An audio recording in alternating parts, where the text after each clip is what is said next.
Muy buenas tardes y bienvenidos todos a la Escuela Diocesana de Oración. Este año, como sabemos, estamos aprendiendo a orar con los salmos. En esta ocasión, el señor arzobispo nos va a presentar el Salmo 11, 10 en la numeración griego-latina. La confianza del justo está en Dios. Y el salmo es el siguiente. Al Señor me acojo, ¿por qué decís escapa como un pájaro al monte?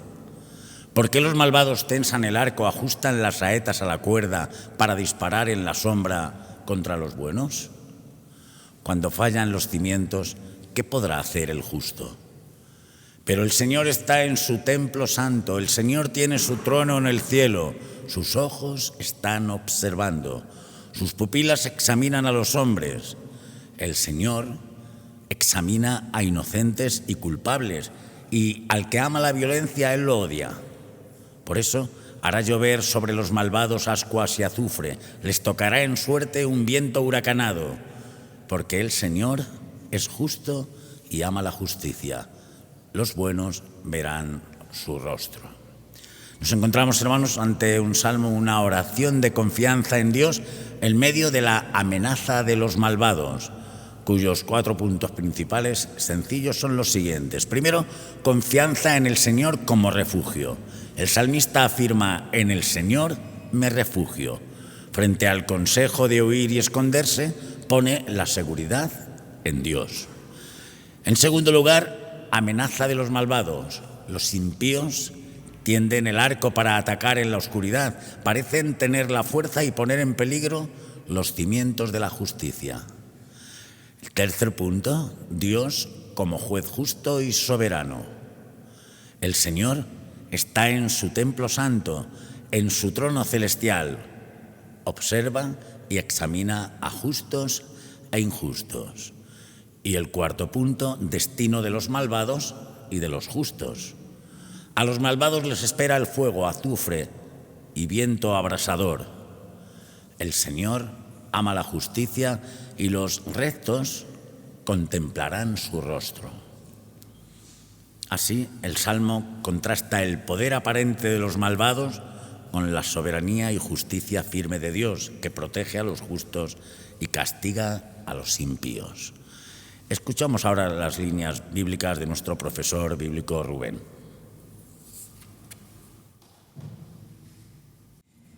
Seguimos aprendiendo a orar, orando este año de la mano de los salmos, y hoy llegamos a un salmo que es exponente de confianza y que nos ayuda precisamente a esto, a poner nuestra vida, nuestro corazón, confiando en el Señor, ¿no?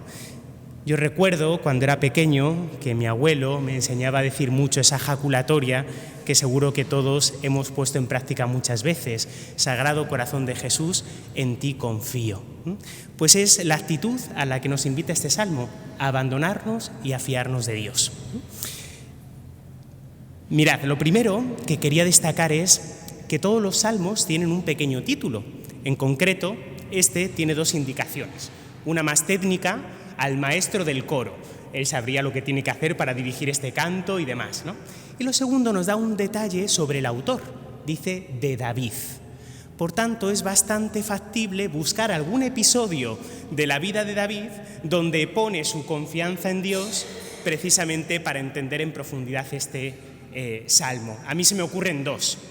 Y dado que en el versículo 1 se nos dice huye como un pájaro al monte, ¿no? Pues tal vez sea cuando se pone en huida porque Saúl le busca para matarle, ¿no? Y se esconde entre los montes de Judá poniendo su confianza en el Señor. Mirad, de David y de esta confianza a mí me llama mucho la atención, siempre me ha llamado mucho la atención, por qué Dios rechaza a Saúl por su pecado y no rechaza a David. Y cuando uno mira los episodios de pecado de Saúl y de David, dice, pues es que David le gana con creces. O sea, empieza por la pereza, sigue con el adulterio, mentira y termina en el homicidio. O sea, es que no tiene desperdicio, ¿no? Sin embargo, Saúl pues es desobediencia a Dios solamente. Le ha mandado que aniquile y que pase por el fuego toda la ciudad conquistada, y ha visto unos terneros súper deliciosos y ha dicho: esto a Dios le va a encantar, voy a guardarlo. Y es que la clave está en la voluntad de Dios. David no es rechazado del trono porque pone su confianza en Dios, y cuando descubre que su vida no va acorde a la voluntad de Dios, pide perdón. Saúl no se arrepiente de aquel pecado y está orgulloso de haber hecho él lo que considera que a Dios le place. Entonces esta es como la primera clave, ¿no? Poner nuestro corazón en la voluntad de Dios y fiarnos de Él. La segunda clave es que es interesante también notar las características literarias del Salmo. Y en este caso es una oración de confianza, pero que bien podríamos entroncar dentro de los himnos, donde se ensalza algún atributo o propiedad divina. Si os fijáis, el inicio del Salmo comienza diciendo que Dios es refugio, es decir, lugar donde me puedo esconder y sentir protegido. Y el Salmo termina con otra afirmación sobre Dios: Dios es justo. Entonces, por muy mal que estén las cosas, sé que al final la justicia va a vencer, porque no hay nada que escape a Dios. Desde el punto de vista literario también es interesante notar cómo este salmo adquiere tintes sapienciales. Ya vimos el primer día, de la mano de don Juan Félix y de don Francisco, ese primer salmo que habla de dos caminos, el del justo y del impío. Pues vuelve a aparecer esta temática en el salmo con un elemento novedoso, y es que Dios conoce y sabe quién está en un bando o en un camino y quién está en el otro. Nada escapa al conocimiento del Señor. Y esto nos debería despertar la confianza. El Salmo se estructura en dos partes. La primera gira en torno a lo que el malvado hace, el impío hace. Tienden el arco, ajustan la flecha y desde la oscuridad golpean al justo. La segunda parte, la atención gira ya no en el malo, sino en el que me protege y en quien me refugio de la maldad, en Dios, que también actúa. Dice que el Señor es el que escruta, el que conoce lo que hay en el corazón, y es el que hace llover el castigo del cielo sobre el impío. Concretamente usa dos imágenes. Hará caer fuego del cielo y le hará beber la copa hasta las heces. La primera imagen es fácilmente recabable, ¿no?, al castigo de Sodoma y Gomorra. El de la copa hasta las heces era también una costumbre, ¿no?, y así lo vemos en algunos relatos, el copero del reino que tenía su importancia. Sin embargo, y con esto termino, hay un pasaje en el Nuevo Testamento donde aparecen estos dos elementos también juntos, en el libro del Apocalipsis. Cuando se contempla el Cordero, aquel que ha obrado la redención, y aparece degollado pero al mismo tiempo de pie victorioso, y aparecen adorándole esos 144.000 salvados, entonces los ángeles empiezan a difundir un mensaje. El primero es: adorad y temed al Señor. Si queréis traducirlo en el mensaje del Salmo es: confiad, abandonaos en Dios. El segundo mensaje es: la ciudad de la bestia ha caído. Así que los que han adorado a la bestia, es decir, los que han puesto su confianza en las propias fuerzas o en otra cosa que no son Dios, en consejos humanos, estos serán golpeados por el fuego caído del cielo y beberán hasta las heces la copa de la ira o la justicia de Dios. Pues el Salmo nos da una clave de cómo prepararnos al encuentro definitivo con el Señor, poniendo nuestra confianza en el Señor y no fiándonos de nuestras fuerzas. En nuestra escuela diocesana de oración, que sábado tras sábado vamos tratando siempre de ayudar a aprender a orar orando. Este es un poco el objetivo desde que empezó, y este año estamos viendo los salmos. Los salmos acuden también a nuestra ayuda cuando tenemos que orar y tenemos una experiencia de dolor, de sufrimiento, de esperanza, de alegría, de desconfianza o de confianza. Todo eso acuden los salmos. Por eso este salmo, el número 11, a mí me parece, en la edición griega latina, el número 10, me parece que es de una belleza y de una profundidad inmensa para nuestra vida de oración, porque nosotros estamos acercándolo a los salmos, esto que decía San Ambrosio y San Agustín, cuántas veces he llorado emocionado leyendo y rezando los salmos, ¿no? Como nosotros cuando rezamos la liturgia de las horas en las laudes o en las vísperas y nos emocionamos con tantos textos. En este texto, primero yo recogería como la clave de todo encuentro con Jesús, de toda relación con Cristo, es la confianza.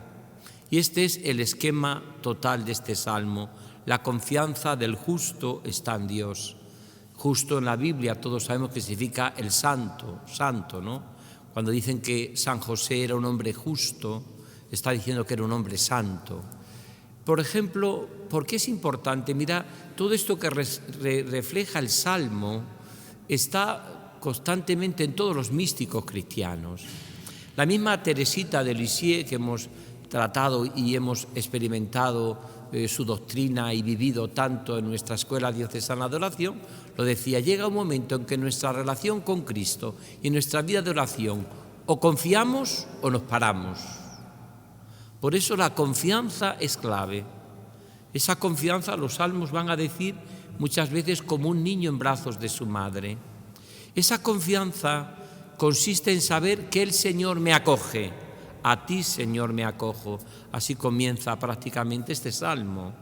Es decir, y esta sería como la primera clave que yo quiero recrear, porque los salmos solo se pueden entender mirando a Cristo, cuando son expresión de los sentimientos del corazón de Cristo y cuando nos llevan a vivir nuestra vida por Cristo con Él y en Él. Nosotros no leemos los salmos, sino es de una manera cristocéntrica, es decir, dentro del esquema, podríamos decir, de la oración trinitaria. Y de hecho en la Iglesia así lo ha hecho, porque cuando terminamos de rezar un salmo en los laudes o en las laudes, siempre terminamos diciendo gloria al Padre, al Hijo y al Espíritu Santo, como era en el principio, ahora y siempre, por los siglos de los siglos. Amén. Por tanto, tenemos ya la primera clave de esta catequesis o reflexión que tenemos, cómo aprender a orar orando. Es la confianza del justo está en Dios, por eso me acojo al Señor, por eso el Señor es mi refugio. Otra idea preciosa que aparece en todos los salmos y que le hemos explicado muchas veces también aquí. Protégeme, Dios mío, me refugio en ti, dice otro salmo. Pero en el fondo es la misma idea, que hay que distinguir siempre entre lo que es un refugio de lo que es una huida. ¿Qué es un refugio? Tú vas a Gredos, allá cuando bajas a la laguna, o vas a los Pirineos, y de pronto te encuentras un refugio. Los refugios tienen para pasar un tiempo si hubiese una tormenta de nieve y no pudiese salir. Tiene suficientes mantas, leña para hacer fuego, incluso latas o alimentos imperecederos para poder pasar incluso 2 o 3 días. Ahora ya es más complicado todo este tipo de cosas porque ya gracias a Dios a los móviles sabemos lo que puede durar una tormenta más o menos, ¿no? Pero antiguamente que no se sabía, uno iba a la montaña pensando que había un día espléndido, se mete una tormenta y está días y días. Pues para pasar esos días, para eso existen los refugios. Y eso lo tiene muy claro y muy hermosamente explicado el salmista. Protégeme, Dios mío, me refugio en ti. La confianza está en que el Señor me acoge y en que el Señor es mi refugio. Y el refugio lo va a repetir preciosamente también algún salmo, sobre todo los que rezamos en las completas, es mientras pasa la calamidad, mientras pasa la tormenta, mientras pasa las dificultades. Uno no va a la montaña y se pone a vivir en un refugio que tiene ciertas o mínimas comodidades para pasar un tiempo mientras fuera arrecia la tormenta. Pero normalmente uno no busca en ese... es El refugio es siempre algo para que podamos salir pronto cuando haya terminado la ventisca, la nieve o el viento huracanado que nos impide vivir con cierta normalidad lo que pensábamos vivir cuando hemos visitado la montaña. Confianza. Primera clave de todo hombre orante que expresa el Salmo. Y la confianza del justo la pone en Dios. No la ponen en sus seguridades, ni la ponen en sus muchos aciertos, ni la ponemos en los hombres, que nos pueden fallar y nos fallan muchas veces. La ponemos, nuestra confianza, la confianza del hombre está en Dios. Y por eso sentimos su acogida, sentimos que podemos confiar, sentimos que Él es nuestro refugio. Es un refugio impresionante, ¿no?, para poder tener en medio de las dificultades, descubrir ese amor de Dios. La segunda clave es que mientras que nuestra confianza se pone en Dios, hay muchas amenazas. Y esa la refleja precisamente el Salmo. La amenaza de los malvados, la amenaza de los que no nos quieren, la amenaza de los que van a por nosotros, mientras que el Señor solo tiene un interés y es en hacerme bien, y el Señor lo único que quiere es que yo viva. Esto es precioso también en los Salmos. Dios solo quiere que vivas, ¿no? No quiere la muerte del pecador, sino que se convierta de conducta y que viva, repitamos en la Cuaresma, repetimos en algunos salmos, ¿no? Pues eso es un poco lo que en medio de esas claves que nos ha dado, la primera clave, que es la confianza en Dios, porque el Señor nos acoge, es la acogida de su corazón la que nos da confianza.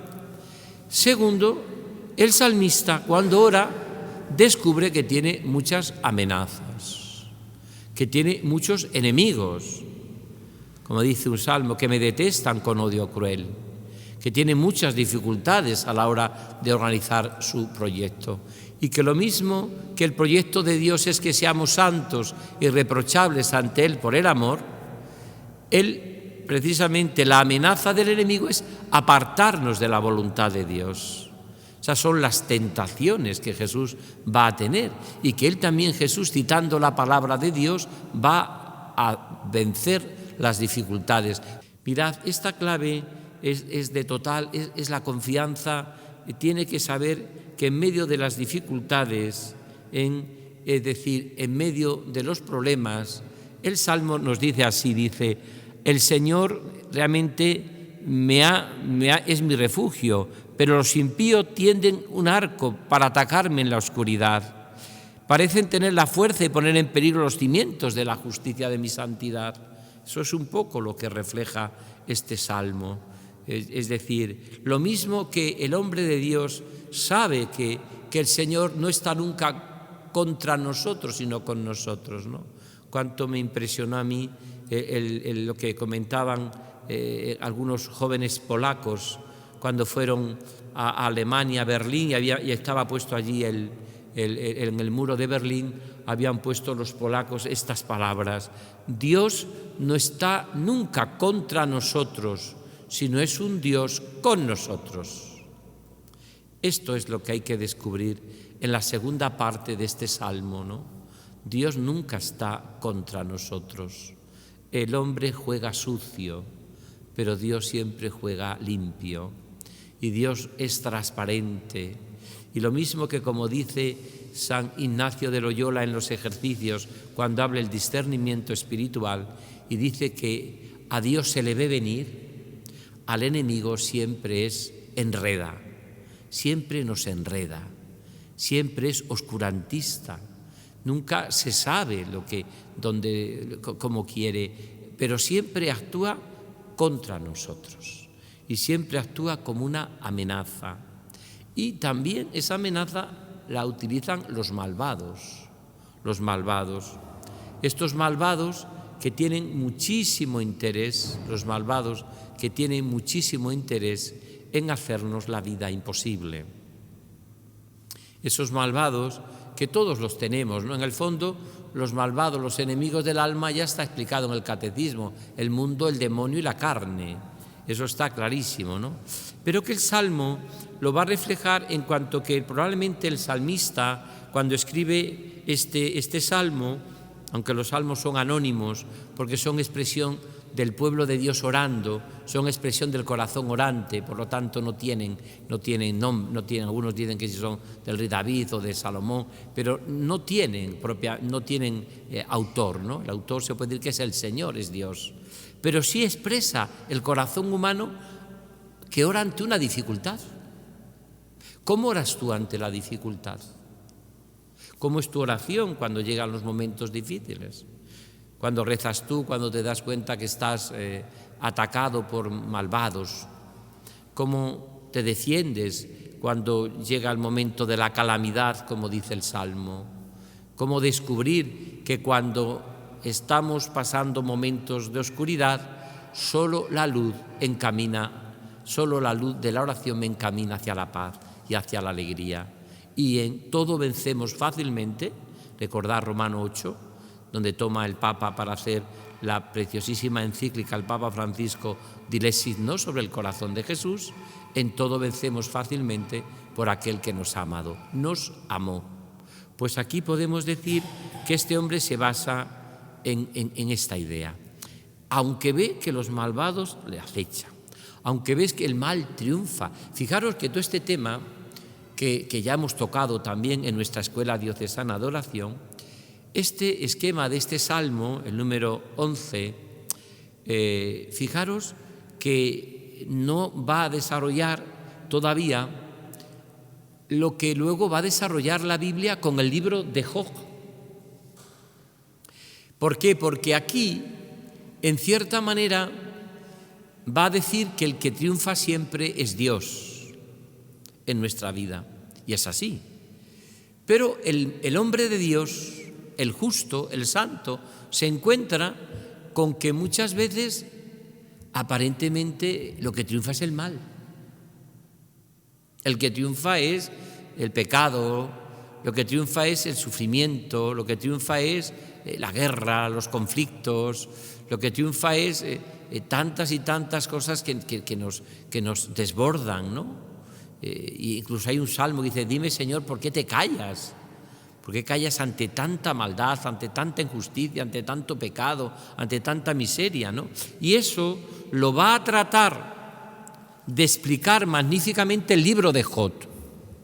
Pero en este salmo, en los salmos, en esa confianza se encuentran, aunque tratan y lo barruntan, el tema de que al final sabemos que es verdad que la última palabra la tiene siempre el triunfo del amor de Dios.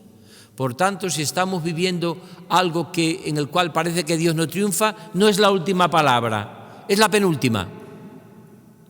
Porque la última palabra la tiene el amor de Dios. Y eso el libro de Job, que estudiamos aquí creo que fueron 2 catequesis las que dedicamos cuando hemos hablado de orar con los grandes maestros de oración en la Biblia, lo explica muy bien. Pero aquí el tema es que aparece claro que el Señor va a triunfar contra los malvados, porque aunque nos acechen, aunque tienen inclinaciones de acabemos con ellos, y tienen siempre como el Señor es siempre nuestra victoria.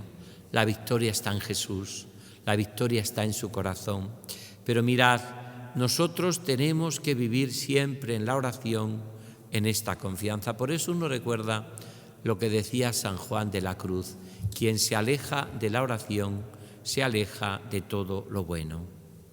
No nos podemos alejar de la oración, no nos podemos alejar de lo que significa nuestra vida el trato con Jesús. Hay ciertos sufrimientos que dice el salmista, que vamos después a leer el Salmo al final. Hay ciertas dificultades que dice el hombre de Dios. Hay ciertos problemas que nos cuesta a veces asimilarlos, que solamente el hombre de Dios, la persona que tiene una profunda unión con Cristo, es capaz de digerirlo, porque son los males de este mundo, ¿no? La muerte y el sufrimiento del inocente, ¿no? las guerras, por qué triunfan todavía tantos malvados en el mundo, ¿no? Por qué hay tanto sufrimiento, tantas dificultades, ¿no? Ese sufrimiento puro que cuando doy el mes ignaciano de ejercicio siempre en agosto lo explicamos, ¿no? Que es como vive Jesús la pasión, porque todos estos salmos reflejan los misterios de la vida de Cristo. El misterio de la encarnación, su humillación, el misterio de su vida oculta de Nazaret, el misterio de su vida pública, la lucha por los caminos contra los endemoniados y contra los que también asaltaban muchas veces y querían poner a Jesús en apuros, los fariseos, y luego sobre todo la muerte, pasión y resurrección de Jesús. Pasión, muerte y resurrección de Jesús, que es el sufrimiento puro, que cuando se lo encuentra el salmista no es capaz de barruntarlo, o mejor dicho, no es capaz de situarlo en Cristo, porque todavía no se ha dado la encarnación, Dios no se ha hecho carne, no se ha hecho hombre, y porque todavía no existe Cristo crucificado, que es la explicación ante todo nuestro sufrimiento. Jesús, más que explicar el sufrimiento, lo que ha hecho ha sido clavarse en la cruz. Y más que solucionarlo de una manera u otra, ha dicho, mirad el árbol de la cruz donde estuvo clavada la salvación del mundo. Venid, adorémosle, que decimos el Viernes Santo. O sea, lo que pretende por todos los medios Jesús, más que dar una explicación, como quizás intentan muchos salmistas, muchos del salmo, el que medita los salmos o el que ha escrito este salmo o los que profundizamos con los salmos, lo que pretende por todos los medios es decir como que es necesario para nuestra propia vida descubrir que aunque a veces nos asalten tantos y tantos peligros, aunque a veces tenemos tantos sufrimientos que nos dan una paliza que nos dejan, sin fuerzas. Yo recuerdo cuando estuve estudiando a tiempo y más que estudiando, profundizando en la vida de San Rafael Arnay Barón, que el Papa San Juan Pablo II le puso como modelo de la juventud y de vocación en la Jornada Mundial de la Juventud de Santiago de Compostela, de las primeras, ¿no? Que además estaba ya allí presente, recuerdo entonces como delegado de Juventud de Toledo, ¿no? Yo siempre recuerdo lo que decía el hermano Rafael, hablando de las dificultades, los problemas, los malvados, los sufrimientos que tenemos. Decía el hermano Rafael, cuando en mi vida tengo un sufrimiento de uno en uno, les puedo casi a todos. De uno en uno le puedo casi a todos. Dice, pero cuando se juntan 4 o 5 sufrimientos a la vez, me pegan una paliza que me quedan por los suelos. Y él decía, ¿no? Cuando a veces tienes la enfermedad, no te entiende el superior o el formador, tienes una hambre y sed porque tiene una diabetes tremenda como la tenía él. Resulta que además de eso se junta con que he sido incomprendido en la comunidad. Y cuando además de todo eso me han pegado una paliza a los 4 o 5 problemas que he tenido que me dejan por los suelos. Normalmente Dios no permite tantos sufrimientos a veces en una persona a la vez. Pero el salmista refleja ese sufrimiento viendo cómo en su vida los malvados triunfan, los malvados les acechan, tiene sufrimientos, las cosas a veces no nos van bien. Claro, uno leyendo y profundizando en la palabra de Dios en los salmos no puede hacer ese razonamiento tan simplista que a veces hacemos, ¿no? Dios me quiere mucho cuando todo me va bien. ¡Ay, cuánto me quiere Dios! Todo me va bien. Y otros que dicen, Dios no me quiere nada. Dios no me quiere nada o no me quiere porque me van las cosas mal. Ese es el razonamiento que a veces hacemos. Mientras que el razonamiento que tiene que hacer el hombre de Dios, el justo, poniendo su confianza en Dios, como dice el Salmo, confiaré y no temeré, y aunque camine por cañadas oscuras no temo, porque tú vas conmigo, tu vara y tu cayado me sosiegan. Lo que tiene que hacer y descubrir y vivir el hombre de Dios es que el Señor me quiere siempre. Es más, como una madre a su hijo. ¿A cuál de sus hijos quieres más?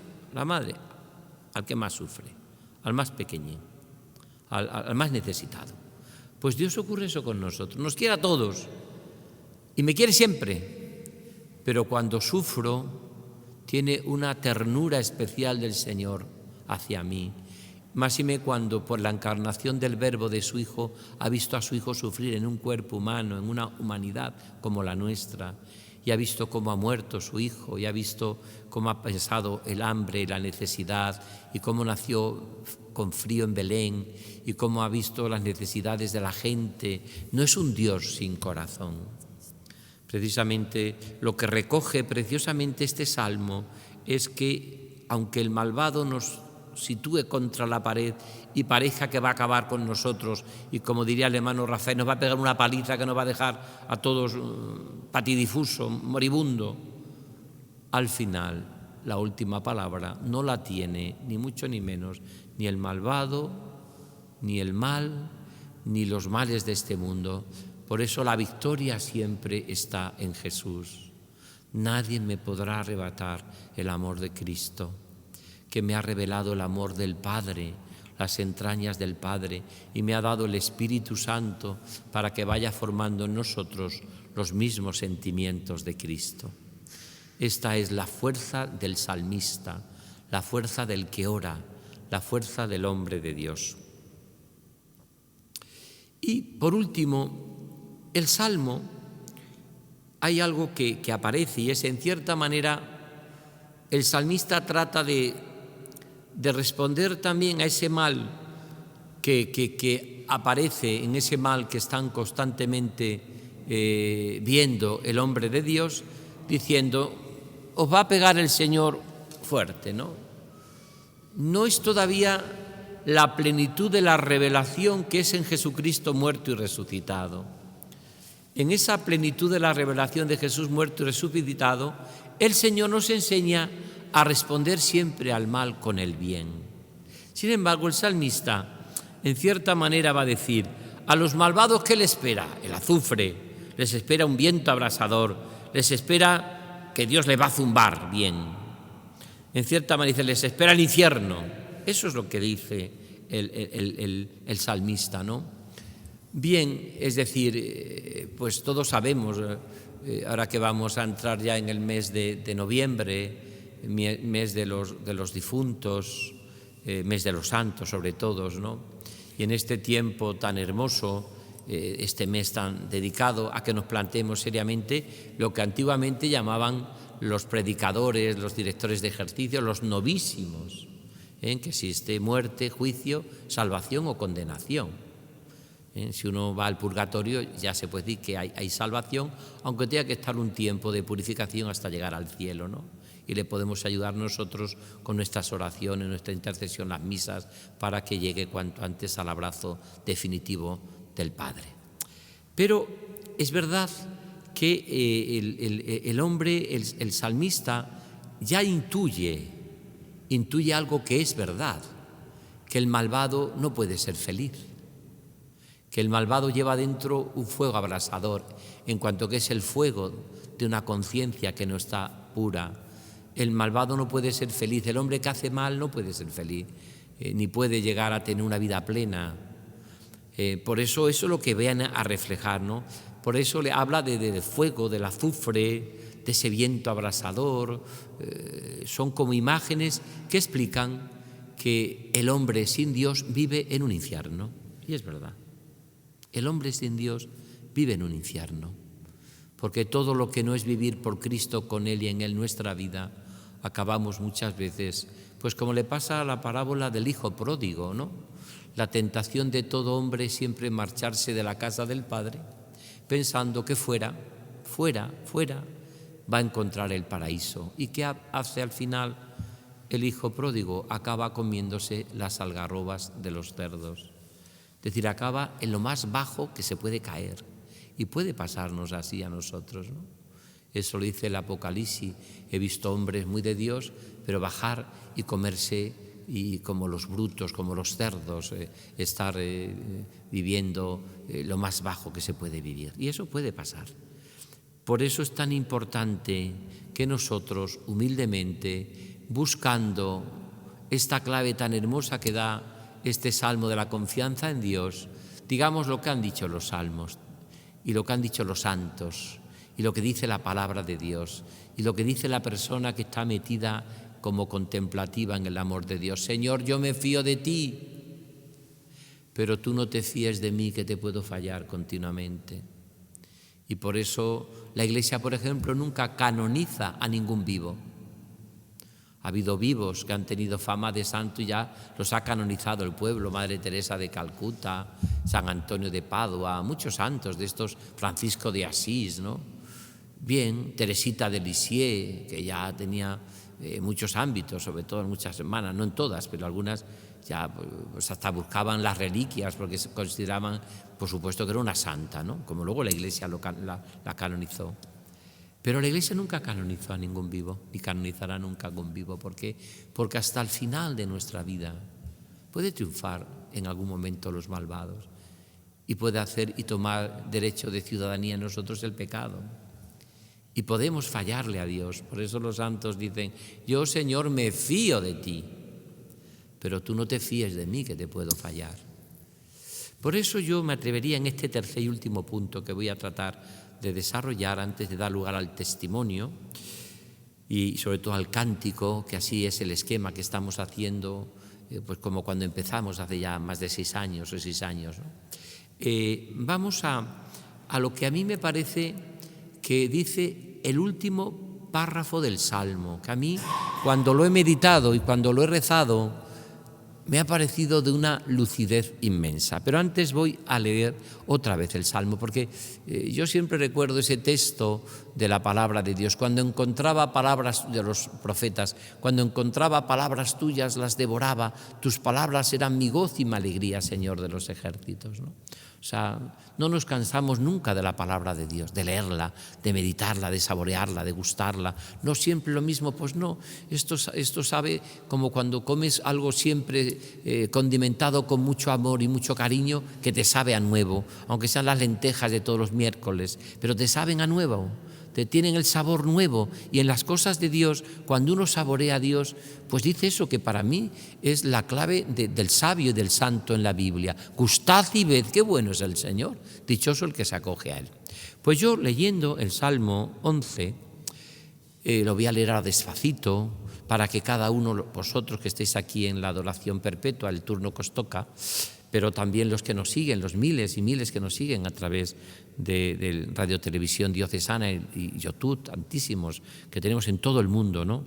Pues vamos a leer este salmo, porque es de una maravilla y de una preciosidad. Y ya con lo último que yo desarrollaré, el punto tercero, que es lo último que dice, entenderemos lo que estamos comentando y diciendo, y será materia para nuestra vida de oración, saboreando siempre el amor de Dios. Dice así: al Señor me acojo. ¿Por qué me decís, escapa como un pájaro al monte? Porque los malvados tensan el arco, ajustan las saetas a la cuerda para destruir en la sombra contra los buenos.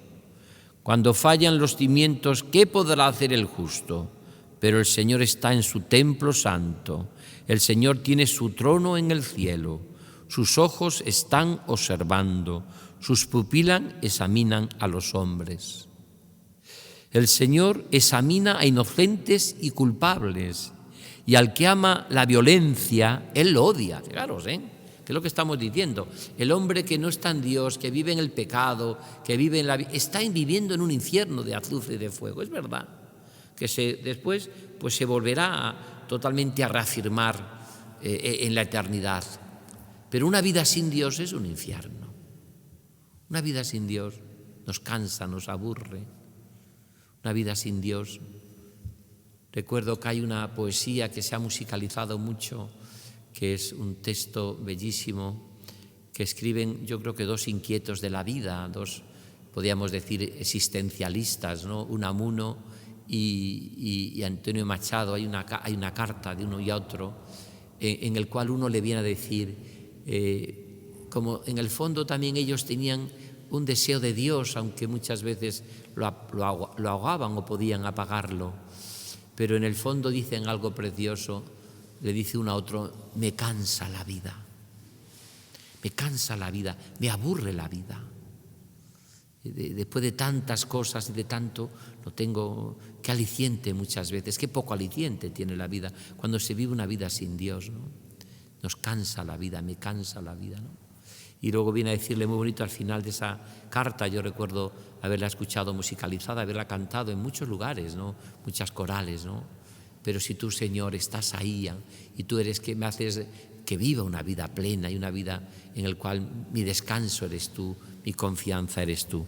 Por eso continúo, porque me ha impresionado mucho esto siempre, ¿no? El Señor examina inocentes y culpables, y al que ama la violencia, Él lo odia. Hará llover sobre los malvados ascuas y azufre. Les tocará en suerte un viento huracanado. Ese viento huracanado no estaba Dios. ¿Os acordáis del texto que meditábamos el año pasado de Elías en la cueva, ¿no? Pasó un viento huracanado, salió de la cueva Elías, pero en ese viento huracanado no estaba Dios. Un fuego devorador tampoco estaba Dios. Y dice el texto que se escuchó un susurro, un silencio. Salió Elías y en el silencio se encontró con Dios. En el silencio estaba Dios. Por eso es tan importante nuestra oración. El hombre o la mujer que hace oración, que es un hombre orante, que todo el día dedica un rato largo a estar con el Señor y que está a solas con quien sabemos que nos ama, su corazón se va convirtiendo en una auténtica realidad donde habita el amor de Dios por esa inhabitación trinitaria, ¿no? Y fijaros cómo termina, que quería yo resumirlo. Dice así: porque el Señor es justo, es santo, y ama la justicia y ama la santidad. Los buenos verán su rostro. Esto es lo que yo quería ya para terminar. Los buenos verán su rostro. Mirad, todas las bienaventuranzas de Mateo 5 se pueden resumir en esta palabra. Bienaventurados los que tienen un corazón ilimitadamente bueno como Jesús. Porque ¿qué es un corazón bueno? Es un corazón pobre, es un corazón misericordioso, es un corazón limpio, es un corazón que busca la justicia, es un corazón, en el fondo, las 8 bienaventuranzas que explica y que proclama Jesús y que Mateo 5 nos las propone, en el fondo lo único que expresan es el corazón de Cristo. Y ese corazón de Cristo está aquí. Solo los buenos verán su rostro. Los limpios de corazón verán a Dios, los buenos verán a Dios. Hay gente que es incapaz de ver a Dios en su vida, porque la maldad les deja impedir. La maldad de su corazón a veces, o la maldad de... También es verdad que puede ser que busquen, pero es muy difícil, mirad, que el que busque a Dios no le encuentre. San Agustín tiene una frase preciosa: Señor, es una oración, si cuando tú me buscabas, Señor, si cuando tú me buscabas yo te huía, ahora que yo te busco, Señor, ¿cómo tú no te vas a hacer el encontradizo? ¿Vas a jugar conmigo al escondite? ¿Vas a jugar conmigo a reírte de mí? ¿Vas a jugar conmigo a hacérmelo pasar mal? No.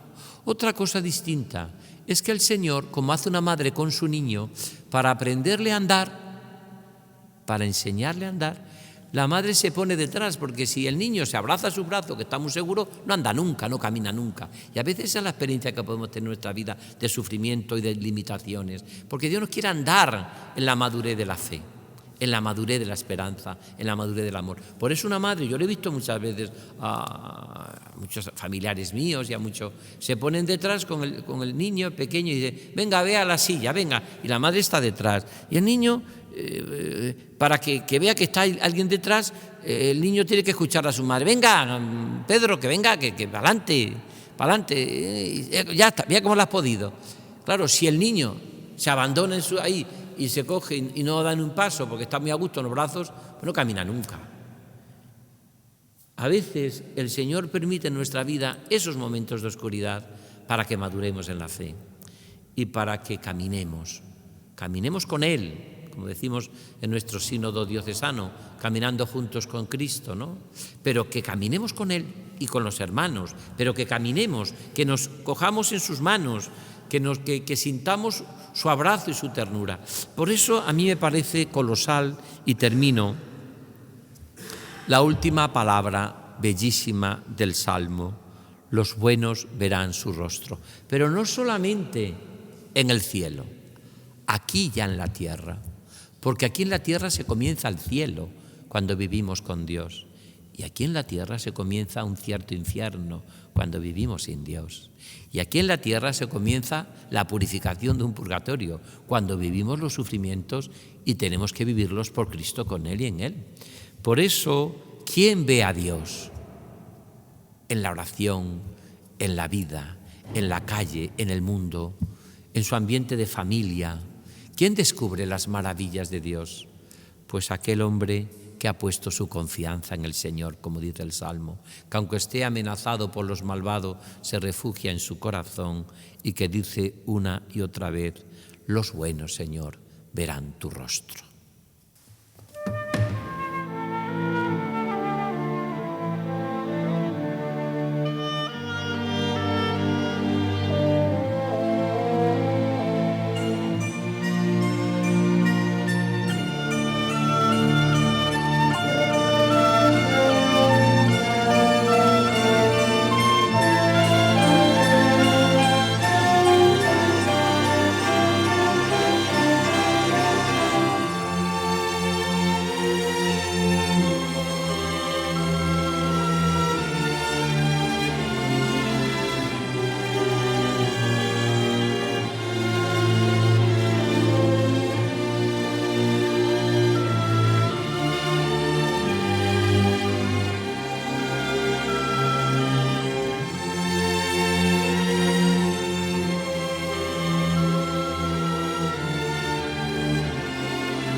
Qué bonito con la música de fondo ir repasando esos versículos, esos versos del Salmo, de este canto del Salmo 11.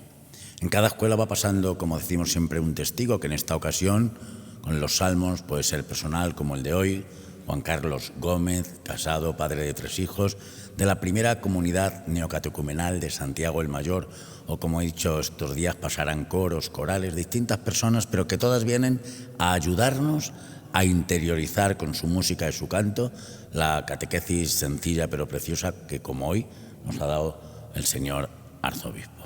Escuchamos su testimonio y su canto.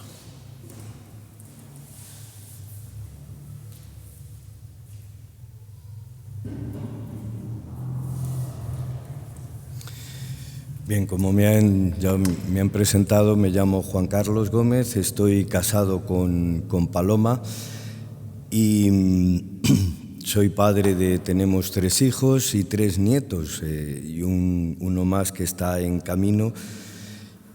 Y la verdad es que yo tengo que dar gracias a Dios porque desde muy joven, pues yo tendría 14 años, una cosa así, cuando yo conocí el camino neocatecumenal, y para mí fue una verdadera revelación del amor de Dios. Ahí conocí a un Dios que me amaba, que me llamaba profundamente a encontrarme con Él. Y gracias, y sobre todo me ha dado un gran amor a la palabra. En el camino tenemos celebraciones los miércoles donde nos encontramos, hacemos una celebración de la palabra que prepara un equipo sobre una palabra concreta, y luego esa palabra se proclama en la celebración con todos los hermanos, y hay cantos, y todos los cantos están tomados de la Biblia, de la palabra de Dios. Luego tenemos una Eucaristía los sábados y demás. Como decía, la comunidad a mí me ha ayudado a descubrir el amor de Dios. Y con respecto a este salmo, yo he visto cómo el Señor durante todos estos años he tenido montones de crisis, montones de acontecimientos duros, y siempre tengo que proclamar que Dios ha sido fiel. Por contar un hecho concreto y no extenderme ni divagar mucho, pues uno de los momentos quizá más duros fue una enfermedad de mi mujer, que la tuvo casi un año en una silla de ruedas. Para mí fue un momento muy difícil, muy duro, pero un momento en el que mi fe salió fortalecida, porque yo hasta entonces estaba amando a mi mujer en mis fuerzas, y a partir de entonces yo siento que el Señor me ha enseñado lo que es el verdadero amor. Yo ahora la quiero tal y como es. El Señor me ha ayudado a aceptarla en medio de sus defectos, de sus debilidades, que muchas veces chocamos y nos enfadamos, pues a lo mejor por tonterías, pero descubro que el Señor me llama a encontrarme a través de ella con Él. Y toda esa experiencia de ese año duro, difícil, de estar siempre al servicio de mi mujer, me ha hecho que descubra ese amor de Dios, porque en esos momentos el Señor siempre estuvo a mi lado con una palabra, con unos hermanos que me apoyaban, que me rezaban por mí, con mi familia que también me ayudó muchísimo.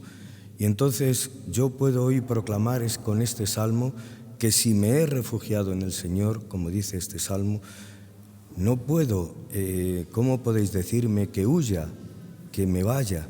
Es decir, he tenido muchos momentos en los que he estado tentado de abandonar el camino ante los sufrimientos, ante la debilidad, ante montones de cosas, y yo veo como el Señor me ha ayudado a ser fiel, a permanecer, y veo como en ese sentido el Señor está ayudándome a todos los días y en cada momento y en los sufrimientos concretos de cada día a descubrir que Él es fiel y que en medio de esos sufrimientos Él está. Es como el pueblo de Israel en el desierto descubre que el Señor lo ha llevado sobre alas de águila. Pues yo tendría que decir lo mismo.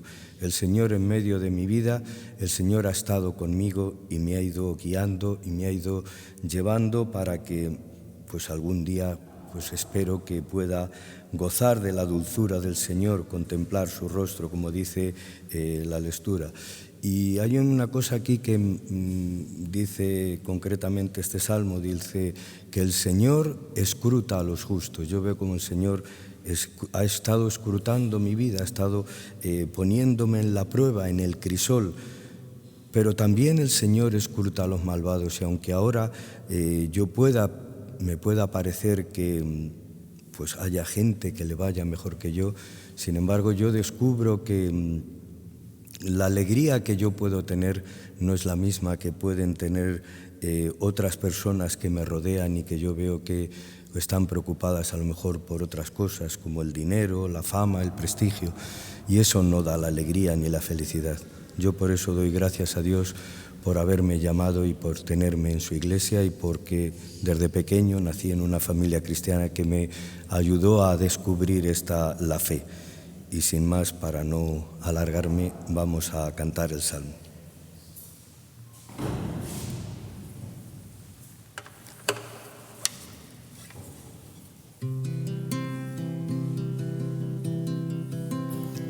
Sí, me he refugiado en el Señor. ¿Cómo podéis decirme? ¿Cómo podéis decirme que huya como el pájaro al monte? Que huya como el pájaro al monte. Sí, me he refugiado en el Señor. ¿Cómo podéis decirme? ¿Cómo podéis decirme que huya como el pájaro al monte? Que huya como el pájaro al monte. Yo sé que los malvados tensan el arco y que ajustan las flechas a la cuerda para herir en la sombra al inocente. Mas cuando fallan los cimientos, ¿qué puede hacer el justo?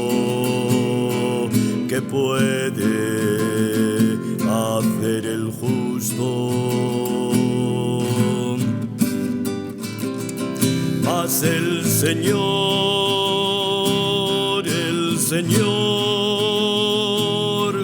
está en su templo santo, tiene su trono en el cielo, sus ojos observan el mundo,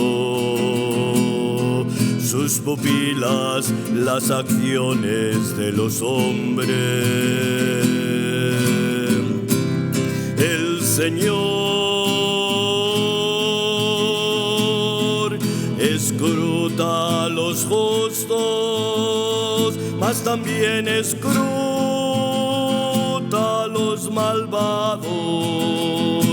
Y el Señor no ama la violencia.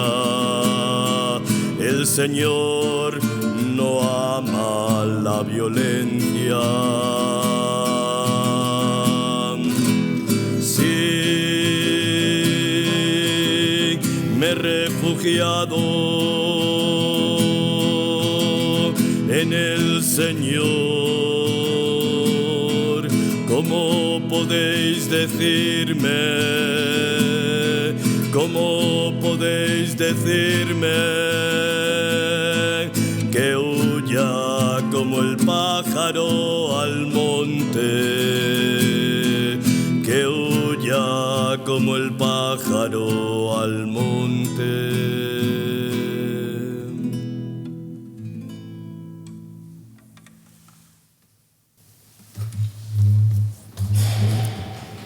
El testimonio orante también con su canción y con su vida de este hermano nuestro de las comunidades neocatecumenales nos enseñan y nos ayudan pues a vivir en esta confianza que dice el Salmo. Seguiremos sábado tras sábado comentando los salmos que nos ayudan a profundizar en el misterio de nuestra vida cristiana, siempre a la luz de Cristo, por Cristo, con Él y en Él.